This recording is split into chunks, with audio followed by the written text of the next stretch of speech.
तर आज काँग्रेस नेत्यांची अत्यंत महत्त्वाची बैठक आहे। महाराष्ट्र प्रभारी रमेश चेन्नीथला यांच्या उपस्थितीत ही बैठक पार पडणार आहे। उद्याच्या बैठकीआधी काँग्रेस नेत्यांची ही महत्त्वपूर्ण बैठक उद्याचा निकाल आहे आणि त्यापूर्वीच्या या बैठकीकडे विशेषत्वाने लक्ष द्यावं लागणार आहे, कारण आमदारांना नेमकं सुरक्षित कुठे ठेवायचं यावर आज चर्चा केली जाणार असल्याची शक्यता आहे। जुई जाधव आपल्या प्रतिनिधी आपल्या सोबत फोन लाईन वरून जोडले गेलेत। जुई, तसं बघायला गेलं तर फक्त 24 तास उरलेले आहेत। उद्या सकाळी बरोबर 8 वाजता मतमोजणी सुरू होणार आहे आणि सगळ्याच राजकीय पक्षांनी आपापले आडाखे बांधायला सुरुवात केली आहे उपाययोजना करायला। काँग्रेसची महत्त्वाची बैठक, काय अपडेट्स? सौरभ, आपण पाहतोय की काँग्रेस नेत्यांची आज एक महत्त्वपूर्ण बैठक पार पडणार आहे।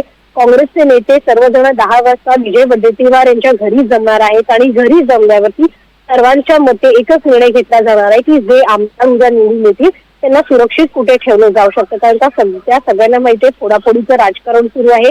फोडाफोडीच्या राजकारणापासून वाचण्यासाठी निश्चितच आपल्या आमदारांना कुठे सुरक्षित ठेवता यावं यासाठी ही उपाययोजना काँग्रेस नेत्यांकडून घेतल्या जाणार आहेत। सौरभ, जुई, यावर लक्ष ठेवून असा त्याचे अपडेट्स घेऊ। तुर्तास धन्यवाद।